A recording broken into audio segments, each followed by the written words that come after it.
جس کے ناموں کی نہیں ہے انتہا، ابتدا کرتا ہوں میں اس کے نام سے۔ دوستوں، غریبی اور خوشحالی لانے والی 7 چیزوں کو ملاحظہ فرمائیے۔ غریبی آتی ہے 7 چیزوں کو کرنے سے۔ پہلا، جلدی نماز پڑھنے سے۔ دوسرا، کھڑے ہو کر پیشاب کرنے سے۔ تیسرا، پیشاب کرنے کی جگہ وضو کرنے سے۔ چوتھا، کھڑے ہو کر پانی پینے سے۔ پانچواں، منہ سے چراغ بجھانے سے۔ چھٹا، دان سے ناخن کاٹنے سے۔ ساتواں، دامن یا آستین سے منہ صاف کرنے سے۔ یہ تھی 7 چیزیں جن کی وجہ سے غریبی آتی ہے۔ اب ان 7 چیزوں کو ملاحظہ فرمائیے جن کی وجہ سے خوشحالی آتی ہے۔ پہلی خوشحالی لانے والی چیز قرآن کی تلاوت کرنے سے۔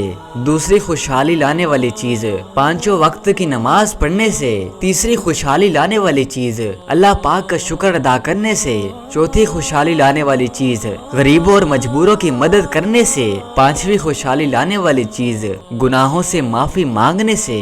چھٹی خوشحالی لانے والی چیز ماں باپ اور رشتہ داروں کے ساتھ اچھا برتاؤ کرنے سے۔ اور 7ویں خوشحالی لانے والی چیز صبح کے وقت سورہ یاسین کی تلاوت کرنا اور شام کے وقت سورہ واقعہ کی تلاوت کرنا۔